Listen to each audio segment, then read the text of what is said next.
우리 월요일부터 3일 캠프가 진행됩니다. 여러분, 이 3일 캠프는요, 우리가 전도하려고 애를 쓰는 그런 부담스러운 날이 아니고 영적인 축제의 날이에요. 왜 축제의 날이냐? 사탄은 끊임없이 분리를 일으킵니다. 그래서 하나님과 사람 사이를 분리시키고 고통스럽게 만들어요. 그런데 예수 그리스도의 복음은 하나님과 하나 되게 하시는 복음이에요. 우리가 이 3일 캠프 기간 동안에 하나님과 분리되어 있는 사람, 고통받는 사람들에게 하나님과 하나 될 수 있도록 이 생명의 복음을 전하는 거예요. 그래서 이 3일 캠프가 이 천국에서는 천사들이 나팔을 불면서 잔치를 벌리는 축제의 장이다 이겁니다. 나에게 축제의 장이 아닌데요. 내가 병들어서 그래요. 여러분, 하나님의 말씀이 맞지 내가 맞는 게 아니에요. 나에게는 3일 캠프가 별 의미가 없다. 내가 하나님과 상관없는 사람이라서 그래요. 내가 정말 이 3일 캠프에 생명 살아나는 영적 축제의 장이구나. 여러분 그걸 알고요. 여러분 주변에 있는 사람에게 작은 것이라도 심부름을 해보세요. 이 생명의 복음 전하는 작은 거라도 심부름 해보세요. 하나님은 전도하는 자에게 냉수 한 그릇도 상을 잃지 않는다고 했습니다. 그 사람이 구원을 받든 안 받든 그 사람이 뭐 영접을 하든 안 하든 결과에 상관없어요. 하나님은 전도자인 여러분에게 하늘나라의 평강으로 응답해 주실 겁니다. 자, 사탄은 분리와 분열의 영이고 예수 그리스도는 하나 되게 하시는 영이에요. 그럼 여러분 이 시간도 마찬가지입니다. 제가 지난주에 강단 말씀이 나오면 한 문장 또는 두 문장으로 기도문을 정리하라고 했어요. 왜냐하면 이게 세 문장 넘어가 버리면 멍해져 버려요. 내 거 안 됩니다. 그럼 말씀 들어도 나하고 상관이 없어요.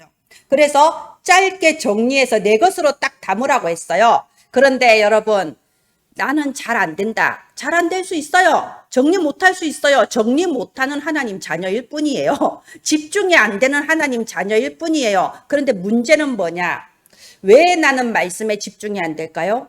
왜 나는 말씀 받는 시간에 졸리고 마음과 생각이 끊임없이 분열을 일으킬까요? 왜 나는 말씀 받는 시간에 다음에 쉬는 날에 어디 놀러 가면 좋겠다. 옛날에 내 친구가 나한테 뭐라고 그랬는데 이러면서 끊임없이 마음이 천갈래 만갈래 분열을 일으키나요? 그 이유가 있겠죠. 하와에게 똑같은 사탄이 역사했어요. 하나님이 분명히 선악과 따먹지 말라. 이거 먹으면 반드시 죽는다.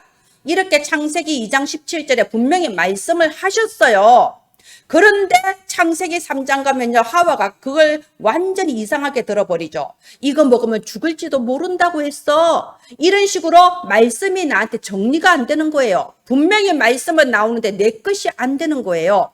그래서 끔찍한 결과를 가지고 오잖아요. 여러분 이 시간에도 제가 아까 말씀드렸죠. 말씀 정리 안 될 수 있습니다. 내 걸로 안 붙잡아질 수 있습니다. 정리 안 되는 하나님 자녀, 집중 못하는 하나님 자녀일 뿐이에요. 그런데 그 배후는 여러분 알고 있어야 돼요. 내가 왜 말씀이 정리가 안 될까? 내가 왜 집중을 못하지? 이거 여러분 질문은 하셔야 돼요. 그래서 이것이 정상이라고 받아들이면 안 돼요. 전에 현이가 재밌는 말을 했어요. 친구 중에 각각류 알러지 있는 친구가 있는데 이 친구는 게장을 좋아한대요. 그래서 게장 맛있게 먹어요. 근데 게장만 먹으면 이상하게 목이 붓고 뭔가 간지럽고 숨이 잘 안 쉬어지고 자기는 원래 그런 줄 알았대. 원래 게를 먹으면 다른 사람도 다 그런 줄 알았대요. 게를 맛있게 항상 먹었죠. 나중에 어른이 돼서 아는 거예요. 다른 친구들은 게를 먹는데 왜 그래? 그냥 맛있지. 왜 목이 아파? 그래서 자기가 알러지인 줄 알았대. 왜 제가 이 말을 할까요? 내가 정상인 줄 알면 안 돼요.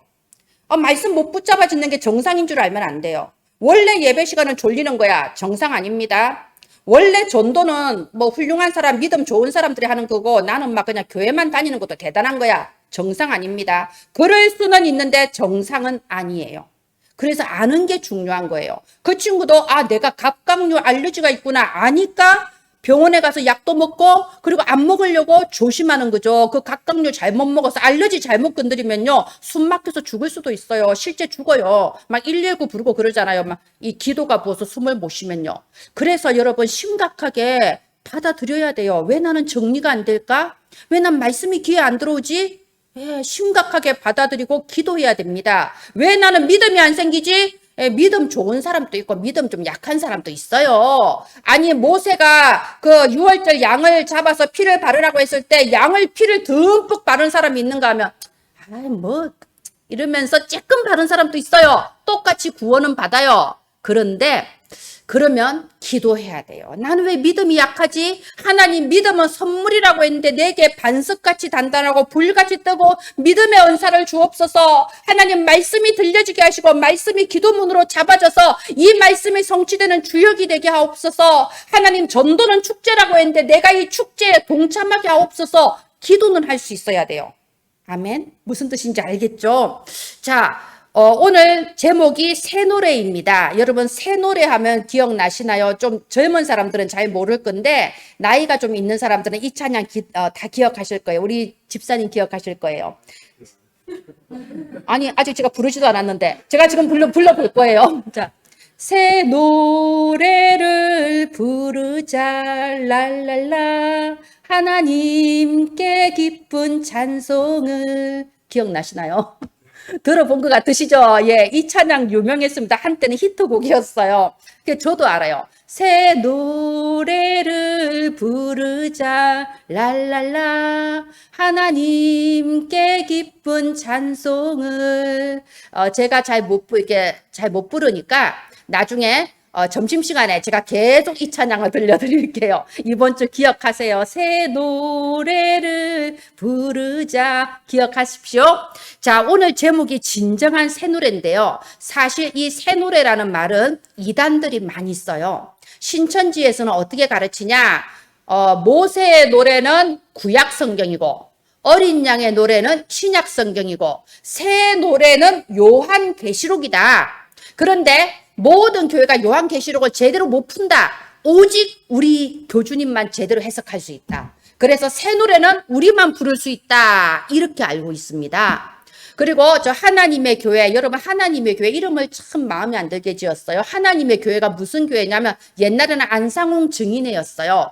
그래서 이 안상홍 증인의 하나님의 교회에서 새 노래라 나라라는 이런 아주 조직도 하나 만들었어요. 새 노래를 굉장히 강조합니다. 거기는.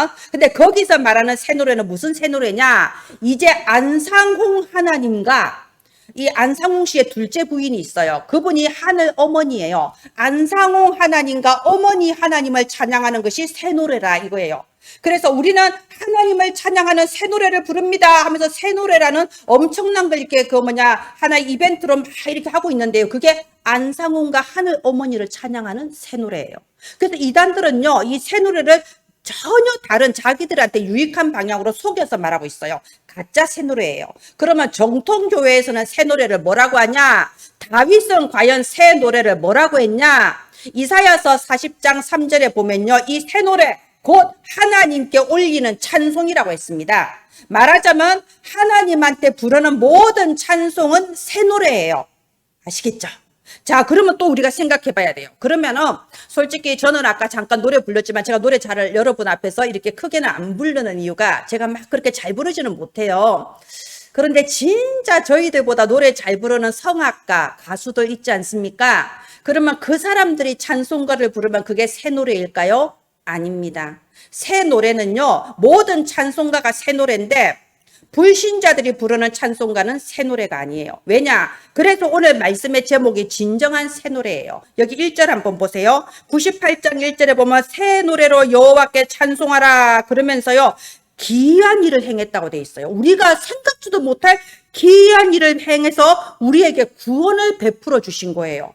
바로 이 말은 뭐냐? 새 노래라는 건요, 내가 어떻게 구원을 받을 수 있냐? 하나님 정말 감사합니다. 이 구원의 감사를 알고 하나님께 진심으로 감사하는 찬양, 이게 새 노래입니다. 말하자면 여러분이 불러야 새 노래예요. 구원의 기쁨, 구원의 감사, 이게 있는 게 새 노래예요. 그리고 여기 2절부터 4절까지 보면요, 2절에 보면요, 문나라에, 그리고 땅 끝까지, 4절에 온 땅 이렇게 나오잖아요.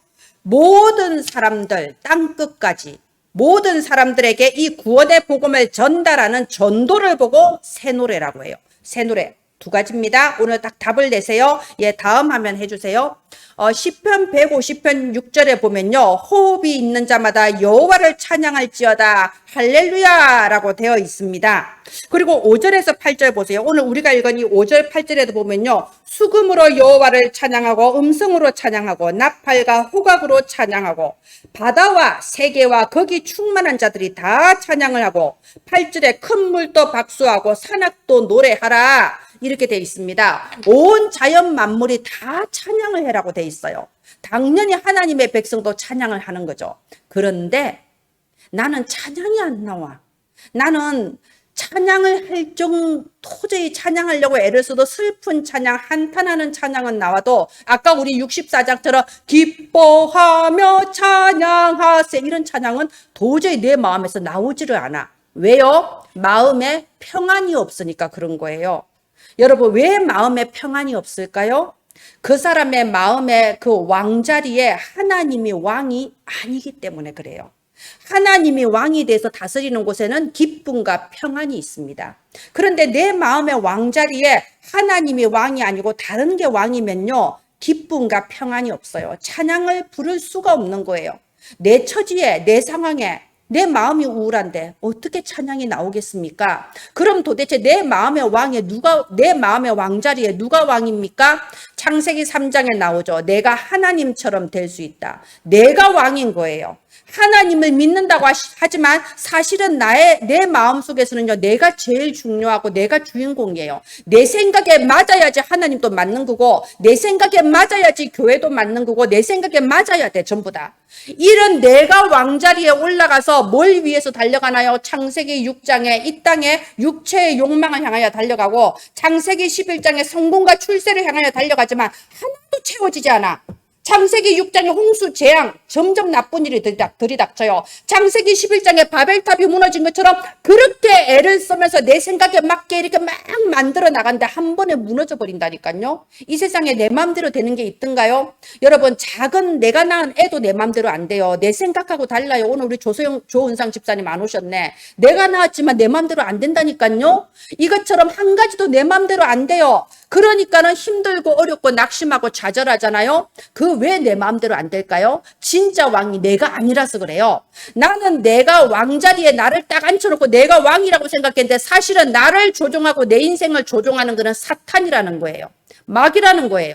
그러니까 해봤자 무너지고 끊임없는 홍수 같은 재앙이 계속 들이닥치는 거예요. 그러니까 내 마음의 왕자리에 하나님이 앉아 계시지 않으니까 내가 찬양을 하고 싶은 마음 자체가 안 드는 겁니다. 제가 아까 64장에 몇 번이나 말했나요? 이 가사가 원래 우리가 불러야 될 찬양이라고 했어요. 근데 여러분 64장 가사를 묵상하면서 내게 그것이 우러나오나요? 왜 안 우러나올까요? 제가 아까 서론에서도 말씀드렸어요. 나는 병들어 있습니다. 내가 하는 모든 생각은 틀리고 병들었다고 보셔야 돼요. 우리는 그래서 그리스도 복음이 필요한 거예요. 우리에게 치유의 빛이 비춰야 되는 겁니다. 사탄이 내 마음의 주인, 내 인생의 주인이 되면 절대 좋은 일이 안 생기죠. 요한복음 10장 10절에 마귀가 이 도둑놈이 오는 것은 도둑질하고 죽이고 멸망시키려고 오는 거예요. 일단 영적으로 굉장히 심각한 상태예요. 마음과 생각에 평안이 없고요. 각종 정신문제, 우울증, 낙심, 절망, 중독, 그리고 자살 충동 일어나게 되는 겁니다. 육신에도 문제가 오게 되어 있어요. 반드시 몸에 질병이 오게 되어 있고요. 내 주변의 후손과 주변 이웃에 좋은 일이 안 일어나는 거예요. 이게 내 마음의 왕자리에 하나님이 아니고 다른 게 왕이 돼 있어서 그래요. 그래서 여러분, 우리는 치유받아야 됩니다. 우리 이 어둠의 권세에서 빠져나와야 돼요. 우리에게 빛이 비춰야 돼요. 언제요?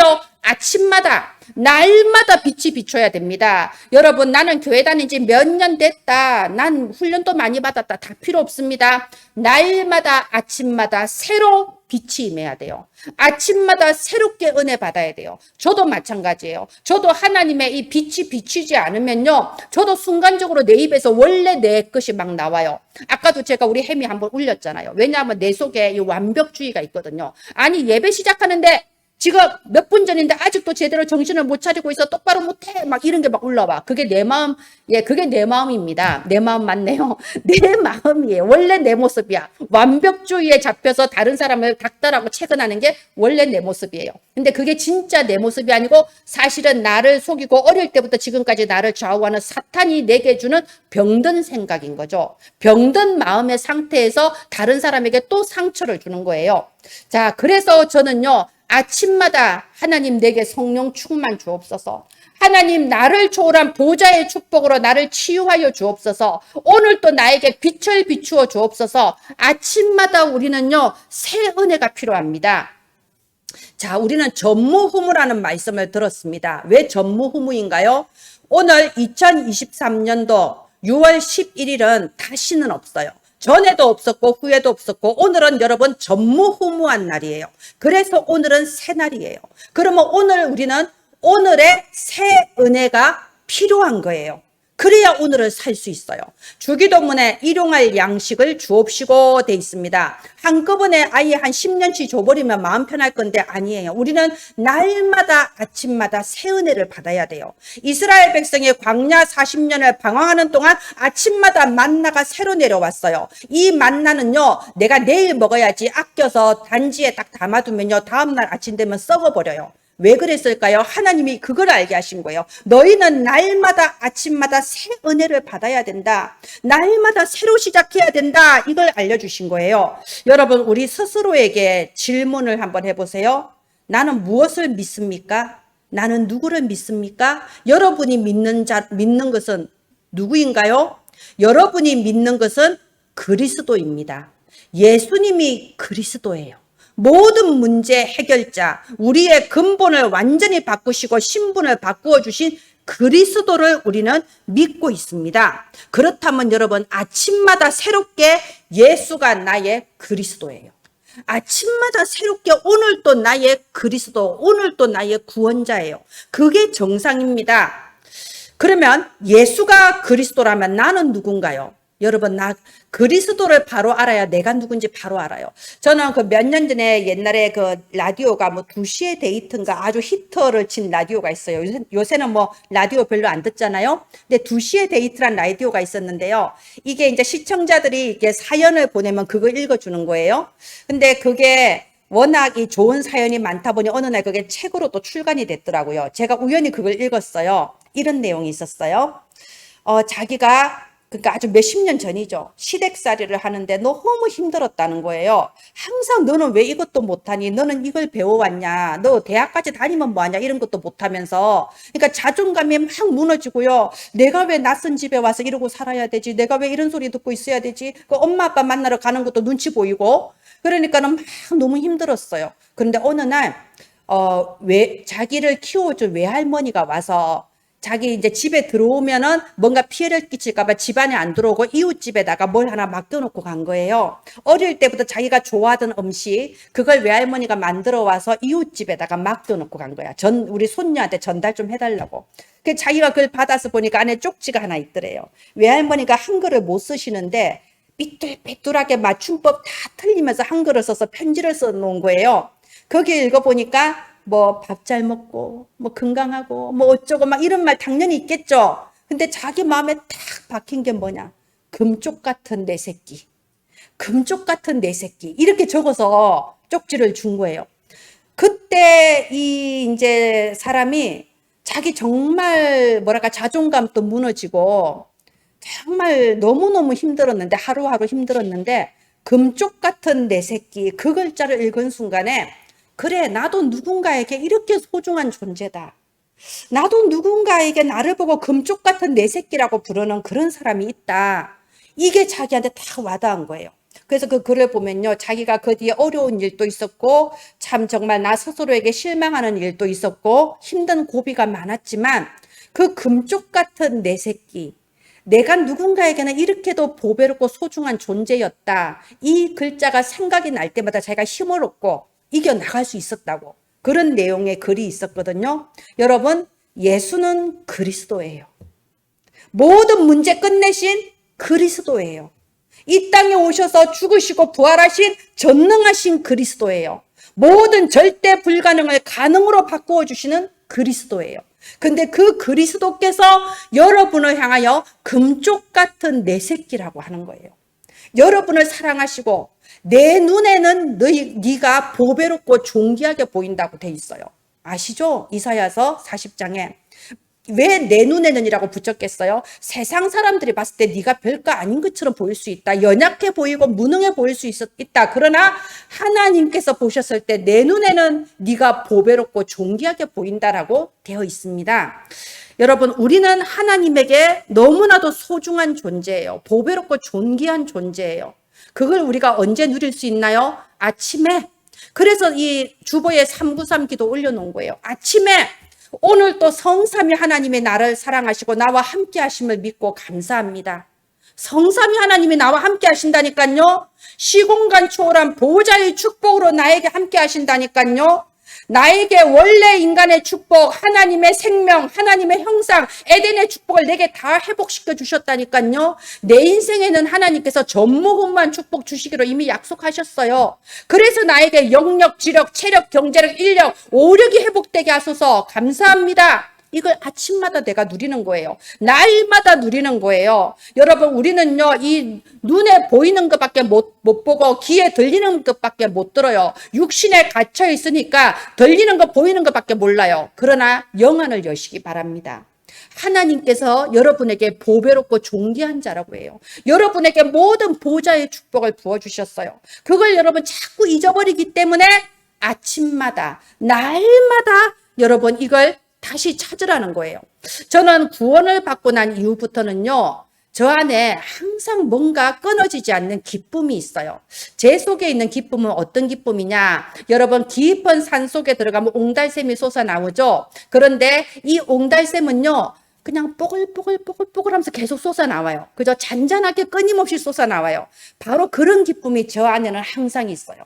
저도 슬플 때도 있고요. 낙심될 때도 있고요. 막 화가 날 때도 있어요. 그러나 막 화를 내고 있는 그 순간에도 내 마음의 깊은 곳에는 뽀글뽀글 샘솟는 기쁨이 항상 있어요. 낙심하고 있을 때도 내 안에는 그 기쁨이 없어지지 않아요. 무슨 기쁨? 하나님이 나를 구원하셨다. 하나님이 나를 사랑하신다. 난 하나님의 자녀야. 이 기쁨이 내게는 없어지지 않습니다. 여러분, 바로 이 기쁨으로 우리는 찬양을 하는 거예요. 그게 새 노래라는 겁니다. 이 기쁨으로 우리는 감사하며 기도합니다. 그게 새 노래예요. 여러분, 우리 예레미야 애가 3장에 보면요. 제가 여기 예레미야 애가 해놨죠. 이 애자가 슬플 애자예요. 예레미야 선지자가 완전히 무너져버리고 완전히 폐허가 되어버린 자기 이스라엘 나라를 보면서요. 슬픔으로 통곡하면서 쓴 것이 예레미야 애가예요. 애가 슬플 때 그야말로 너무 슬퍼서 간장이 끊어질 정도의 그 슬픔이 나와 있어요. 그래서 예레미야 애가 3장 1절부터 이렇게 쭉 내려오면요. 여러분 한번 읽어보세요. 그렇게 애간장이 탑니다. 그렇게 절망적이에요. 어쩌면 이런 슬픔이 있을까? 뭐 우리가 겪는 슬픔은 슬픔도 아니라니까요. 그런데 19절부터 내용이 갑자기 달라져요. 그럼에도 불구하고 내 안에 소망이 있다고 돼 있어요. 그 슬픔과 낙심과 절망이 내게 소망으로 바뀐다고 돼 있어요. 왜냐? 이런 절대적인 절망 속에서도 하나님의 인자와 긍휼은 끝이 없거든요. 결코 사라지지 않거든요. 그래서 이 인자와 긍휼이 내게 아침마다 새롭다라고 되어 있어요. 저는 이게 너무나도 이렇게 정확하게 쓰다니. 아까 제가 말씀드렸죠. 슬플 때도 있고 분노할 때도 있고 낙심할 때도 있지만 내 속에 끊어지지 않는 게 있어요. 아침마다 새로운 게 있어요. 그게 바로 소망이고 기쁨이고 감사입니다. 여러분 정말 구원 받았습니까? 구원이 뭔데요? 구원은요, 죽어있던 내 영혼에 예수님의 생명이 임한 거예요. 그래서 내가 살아있는 영이 된 거예요. 그게 구원입니다. 우리는 살았습니다. 우리는 하나님의 보배롭고 존귀한 자로 살아났습니다. 내가 정말 구원받은 게 믿어진다면 여러분 이건 아침마다 새롭게 감사할 일 아닌가요? 그래서 제가 못 부르지만 새 노래를 부르자 랄랄라 하나님께 기쁜 찬송을 이렇게 못 부르지만 혼자 있으면 흥얼흥얼 계속 부를 수밖에 없는 거예요. 여러분 저 보세요. 저 항상 웃는 얼굴이잖아요. 왜냐하면요. 저도 좀 이렇게 덜 웃으려고 하는데 이 너무 오래된 거예요. 30년 세월을 이렇게 살다 보니까 내 마음에 기쁨이 있어요. 없어지지 않는 그 행복이 항상 있습니다. 이 새누리가 여러분에게 온전히 충만하게 날마다 누려지기를 바랍니다. 바로 이렇게 마음에서부터 우러나오는 진정한 감사, 진정한 기쁨, 진정한 소망의 찬양을 보고 새노래라고 해요. 내일 아침에 일어나면요, 여러분, 하나님 오늘 하루도 나에게 선물을 주셔서 감사합니다. 오늘 하루가 선물이에요. 여러분, 내일 아침에 일어났는데 내 콧구멍으로 숨이 쉬어진다. 감사하세요. 오늘 또 내가 호흡할 수 있게 해주셔서 감사합니다. 오늘 또 내가 걸어 다닐 수 있게 해주셔서 감사합니다. 오늘 또 내가 하나님과 함께하는 이 새날을 누리게 해주셔서 감사합니다. 아침에 탁 눈을 뜨면요, 나의 하루가 새하얀 도화지처럼 느껴져야 돼요. 이 새하얀 도화지에 하나님께서 또 오늘은 어떤 축복의 그림을 그려 나가실지 기대하고 기뻐하는 마음으로 시작하십시오. 자녀가 돼가지고 하나님이 이렇게 사랑하시고 축복 주신다는데 자녀가 돼가지고 나는 오늘 하루도 살기 싫어요. 난 정말 별 볼 일 없어요. 이러면요, 하나님 마음 아프세요. 여러분을 싫어하고 미워하진 않는데 여러분 보고 슬퍼하세요. 하나님이 마음이 아파요. 성령을 슬프시게 하셔야 되겠습니까? 내가 누구냐? 똑바로 알고 날마다 기쁨과 감사의 찬양 누리시기 바랍니다. 이렇게 되면 어떤 유익이 찾아오냐? 여러분, 새 힘이 내게 임해요. 날마다 아유 현실은 안 그래 이러면서 착각 속에 있어 보세요. 여러분, 현실이 아니고 착각입니다. 점점 더 우울해지고 몸에 여기저기 병이 생겨요. 하나님이 주시는 참된 새 힘과 하나님이 주시는 참된 치유를 누리시기 바랍니다. 내가 날마다 기쁨의 찬양, 감사의 찬양, 새 노래 부르고 있다 보면요, 어느 날 내게 그렇게 해결 안 되던 영적 문제가 치유받는 걸 여러분 발견하게 되실 거예요. 그리고 여러분의 환경이 바뀌기 시작하는 걸 발견하게 되실 거예요. 그렇게 나를 힘들게 하던 사람이 어느 날 갑자기 달라지는 걸 여러분 발견하게 되실 거예요. 그거를 보고 흑암이 무너졌다, 빛이 임했다라고 하는 겁니다. 말라기서 4장 2절 3절, 우리 2023년도 원단 아닌가요? 이제는 하나님의 치료하는 광선이 우리에게 비추어지고 모든 악인이 너희 발바닥 밑에 재와 같이 될 것이다. 언제요? 우리가 날마다 새 노래 부르면 어느 날 발견이 된다니까요. 응답의 주역이 되시기를 바랍니다. 그런데 반대로 내가 교회를 다니지만 내게 진정한 새 노래가 안 된다. 그러면 교회 다니는 거 그걸로 끝나는 거예요. 맨날 일요일에 교회 가는 그걸로 끝나는 거예요. 그거 그냥 하나의 생활 양식이고 하나의 문화 양식일 뿐이에요. 내 마음의 상태, 영적 상태는 불신자 6가지 상태 그대로 가지고 계속해서 점점 더 고통스러운 문제와 재앙이 들이닥치는 상태가 된단 말입니다. 왜 그렇게 신앙생활 합니까? 왜 하나님을 기쁘시게 하지는 못할 망정 하나님을 슬프시게 하는 신앙생활을 하겠습니까? 오늘부터 모든 염려, 모든 두려움 다 내버리고 모든 흑암에서 완전히 빠져나와서 오늘부터 새 은혜, 오늘부터 새 노래, 오늘부터 새로운 시작 되기를 바랍니다. 다음 화면 해주세요. 우리가 오늘 혹시 습관적인 예배가 되고 있지는 않습니까? 일요일이니까 예배 드린다, 그걸로 충분하다고 생각하시나요? 아닙니다. 하나님은 이 시간에만 여러분과 함께 하시는 게 아니고 24시 365일 언제나 함께 하세요. 그죠? 습관적인 예배, 습관적인 기도가 되지 않기를 바랍니다. 제가 지난주에 한 줄 기도문 말했죠. 한 줄 또는 2줄의 기도문을 정해라. 이번 주는 제가 기도문을 드릴게요. 하나님, 오늘 또 새 노래를 부르게 하옵소서. 아침에 눈 뜨면 기도하세요. 하나님, 오늘 또 내가 새 노래를 부르게 하옵소서. 그런데 그 새 노래는 어떤 노래냐? 죽어가는 자에게 생명의 빛을 비추고 방황하는 자에게 길을 알려주는 새 노래를 부르게 하옵소서. 이게 진짜 하나님이 기뻐하시는 새 노래예요. 여기 2절 4절 아까 우리 읽었잖아요. 문나라의 목전에서 땅 끝까지 온 땅에 이 우리를 구원하신 예수 그리스도 이 복음 증거는 전도가 바로 새 노래예요. 우리 23장에 보면요, 만입이 내게 있으면 이 입 다 가지고 이렇게 돼 있잖아요. 근데 우리가 입이 10,000개가 있습니까? 없잖아요. 10,000개의 입은 없지만 10,000명에게 복음 전할 수는 있어요. 그럼 그게 만입이 되는 거예요. 여러분, 이 생명의 복음, 나를 살린 이 복음을 내가 다른 사람한테 증거하겠다. 그래서 내가 가장 힘들 때 나를 이렇게 세웠던 그 복음의 메시지를 내가 다른 사람한테 전해서 그 사람도 살아나도록 심부름을 하고 싶다. 여러분, 여기서부터 전도가 시작이 되는 겁니다.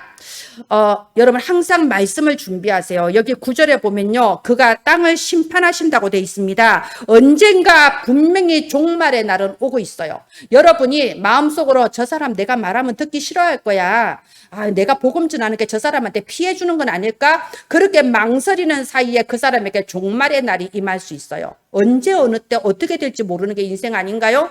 그래서 우리는요, 항상 준비해야 돼요. 베드로전서 3장 15절에 너희 속에 있는 소망에 관한 이유를 묻는 자들에게 대답할 것을 항상 준비하라라고 돼 있어요. 그래서 제가 여러분에게 주일 강단 말씀을 한 문장 또는 두 문장으로 딱 정리를 해라고 하는 거예요. 정리가 안 되면 그거 내 거 아닙니다. 구설이 서말이라도 깨어야 보배인데 내가 이 자리에 앉아 있다고 내가 말씀의 축복 받는 게 아니에요. 말씀이 한 문장 두 문장으로 정리가 돼야 되는 겁니다. 그래서 정리를 해야 준비가 될 거 아닙니까? 이번 3일 캠프 동안에 여러분 어떤 만남이 있으면요, 그 사람한테 무슨 말 할 건데요?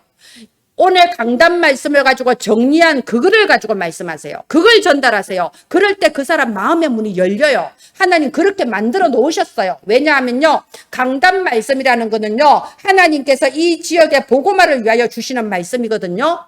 안 그러면 우리가 뭐 때문에 예배드려요? 전 세계에서 가장 설교 잘하는 목사님 그 메시지 유튜브에서 듣고 말지. 안 그래요?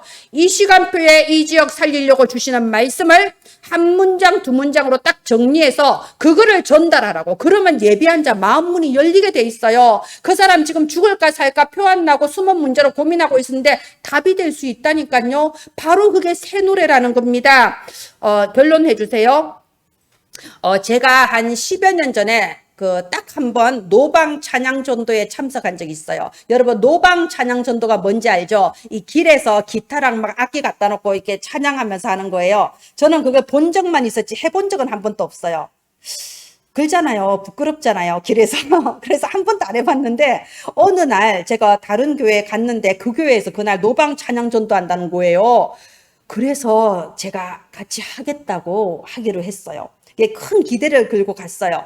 따라가니까 이제 좀 어떤 공터 같은 곳에 자리를 잡고 이제 보면대 세우고 악기 세팅해서 한다고 그러더라고요. 그래서 저도 기쁨으로 했습니다. 근데 제가 거기서 발견한 게 뭐였냐면요, 전부 다 너무 부끄러워하는 거예요.